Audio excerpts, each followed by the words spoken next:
Hello friends, welcome back to my channel commerce with Sonia. आज हम लोग बात करने जा रहे हैं नए टॉपिक इशू ऑफ शेयर्स के बारे में। इसमें हम बात करने जा रहे हैं ओवर सब्सक्रिप्शन के न्यूमेरिकल। वन बाय वन हम लोग सॉल्व करेंगे ओवर सब्सक्रिप्शन का एक पूरा complete numerical.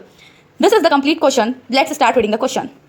A company offered 10,000 shares of rupees 10 each to the public. The amount is payable as follows: application 3, allotment 2, first call 3, second call 2. Applications are received for 15,000 shares. The director made the allotment as follows: no allotment to the applicants of 3,000 shares. Rest of the shares are allotted on the pro rata basis. All calls duly made and paid except Mohan, a shareholder of 100 share, paid the two calls with allotment. Sohan, a holder of 200 share, fails to pay the first and the second call money.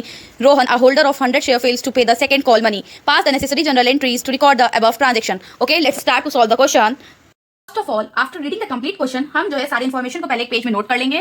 तो यहाँ पे company जो है वो offer करना चाह रही थी 10,000 shares at the rate 10 each. 10 रुपए के शेयर्स वो इशू करना चाह रही थी, जिसमें कि वो एप्लीकेशन पे मनी मांग रही थी, allotment, first and second call, यानी ये चार तरह से वो पैसे मांग रही थी। एप्लीकेशन पे ₹3, इन अलॉटमेंट ₹2, फर्स्ट कॉल पे फिर ₹3 और फाइनल कॉल पे 2, यानी टोटल जो है ₹10 का बाइफर्केशन ऐसे किया गया था।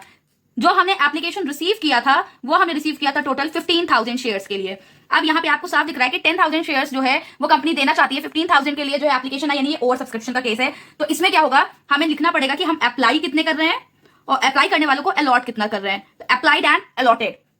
आपने जैसे कि क्वेश्चन में पढ़ा था कि जो 3,000 शेयर्स थे उनको हम कुछ भी नहीं दे रहे हैं, यानी जिन्होंने 3,000 मांगा था उन्हें हम निल दे रहे हैं। तो रेस्ट बचे हुए 12,000 शेयर होल्डर वाले ग्रुप को हम 10,000 दे रहे हैं, क्योंकि क्वेश्चन में कहा गया था कि जो रेस्ट है उनको हम प्रो राटा बेसिस पे पूरा दे रहे हैं। प्रो राटा मतलब प्रोपोर्शनेटली 12,000 जिन्होंने मांगे थे उन्हें हम 10,000 देंगे। There was a shareholder Mohan, जिन्होंने कि 100 शेयर पे फर्स्ट कॉल और सेकंड कॉल जो है दोनों ही एडवांस दे दिया था। तो जो एडवांस दिया था उसे हम कहेंगे कॉल्स इन एडवांस। जो कॉल्स इन एडवांस है वो हमें मोहन ने दिया था 100 शेयर्स पे, वो भी फर्स्ट एंड सेकंड। इसको हम रफली ऐसे नोट कर लेंगे। सोहन एक शेयर होल्डर थे जो कि हमें उन्होंने पैसा ही नहीं दिया था, तो जिन्होंने पैसा नहीं दिया उन्हें हम कहते हैं कॉल्स इन एरियर। अब सोहन ने हमें जो है 200 शेयर्स पे जो है पैसा नहीं दिया था, वो भी फर्स्ट एंड सेकंड कॉल, यानी both first and second call पे 200 शेयर्स पे एरियर भी है। Rohan a shareholder of 100 share fails to pay the second call. एक तो सोहन ने हमें जो है कॉल इन एरियर किया, सेकंड कॉल इन एरियर था रोहन का। रोहन के पास 100 शेयर थे और इन्होंने हमें सेकंड कॉल नहीं दी। इट मींस हमारे पास कॉल्स इन एडवांस है 100 रुपीज के, मतलब 100 नॉट रुपीज, 100 शेयर के, और कॉल्स इन एरियर है 200 शेयर और 100 शेयर्स में। फर्स्ट एंट्री बनेगी, वो एंट्री बनेगी bank account debit to share application account. Bank account debit to share application account. हमें 15,000 शेयर्स पे ₹3 मिले हैं। इट मींस हमें टोटल 45,000 रुपीज रिसीव हुए। इसके बाद शेयर एप्लीकेशन ड्यू के लिए एंट्री बनेगी share application account debit to share capital to share allotment and lastly to bank account. Share application में एक्जैक्टली उतना ही अमाउंट आएगा जितना कि हमने ऊपर लिखा था, विच इज 45,000। हम इशू करना चाहते थे 10,000 शेयर्स फॉर ₹3, तो शेयर एप्लीकेशन में हम लिखेंगे 30,000 रुपीज। बैंक में हम रिटर्न कर रहे हैं 3,000 वालों को, यानी 3,000 वालों को ₹3 हम वापस कर रहे हैं, विच इज 9,000 रुपीज।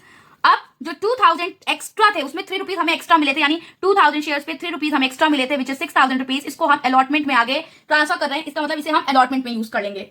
इसके बाद जो एंट्री बनेगी वो बनेगी share allotment account debit to share capital. So entry हम लिखेंगे share allotment account debit to share capital. मैं यहाँ शॉर्ट फॉर्म्स यूज कर रही हूँ हर चीज के लिए, बट आप इसे कंप्लीटली यूज करिएगा। 10,000 शेयर्स पे हमें ₹2 मांगने थे, तो 10,000 पे 2 विच इज 20,000 रुपीज। नेक्स्ट, अब हमने इसको इशू तो कर, मतलब ड्यू की एंट्री कर दी। रिसीव करते टाइम हमें एक चीज ये ध्यान रखनी है कि मेरे पास मोहन एक पर्सन है जिन्होंने हमें कॉल्स इन एडवांस दे रखी है, एंड सोहन एक पर्सन है जिन्होंने हमें पैसा नहीं दिया। बट उसके पहले, उस एंट्री को करने से पहले हम एक चीज ये देख लें कि सोहन ने 200 शेयर्स पे हमें पैसा नहीं दिया है। इट मींस सोहन जो है उनको हमने 200 शेयर्स दे रखे हैं। अब हम लोग यहाँ पे अलॉटमेंट रिसीव की एंट्री करेंगे, जो कि होगी bank account debit to share allotment account. And Mohan ने हमें 100 शेयर्स पे फर्स्ट और सेकंड कॉल एडवांस में दे दी है, तो 2 calls in advance account.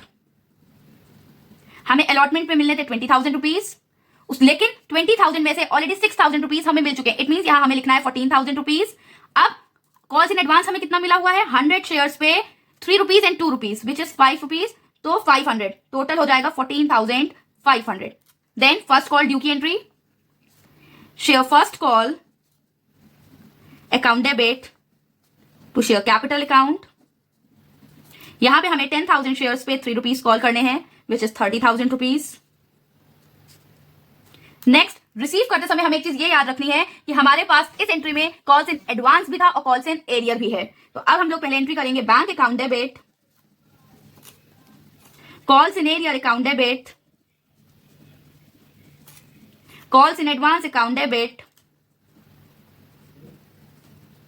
To share first call. यहां शेयर फर्स्ट कॉल पे हमको मिलने हैं टोटल 30,000 रुपीज, जिसमें से कि 100 शेयर्स पे हमें 3 रुपीज ऑलरेडी रिसीव हुए थे एडवांस पे, विच इज 300 रुपीज, प्लस हमें जो है रोहन एक शेयर होल्डर है जिन्होंने 200 शेयर्स पे 3 रुपीज नहीं दिए थे, विच इज 600 रुपीज। तो हमें टोटल मिले कितने हैं? हमें टोटल मिले 29,100 रुपीज। एंट्री करनी है सेकंड कॉल की, तो पहले सेकंड कॉल ड्यू की एंट्री कर लेते हैं। Share second and final call, account debit to share capital account. इसमें हमें 10,000 शेयर्स पे 2 रुपीज कॉल करने हैं, which is 20,000। And finally the last entry है शेयर सेकंड कॉल रिसीव की। The entry will be bank account debit, यहां पे calls in arrear भी है, calls in arrear account debit, calls in advance भी है, calls in advance account debit to share second and final call. अब second and final call पे तो हमें 20,000 रुपीज लिखने थे। कॉल्स इन एडवांस कितना था? कॉल्स इन एडवांस हमारे पास जो है 100 शेयर्स पे 2 रुपीज है, विच इज 200।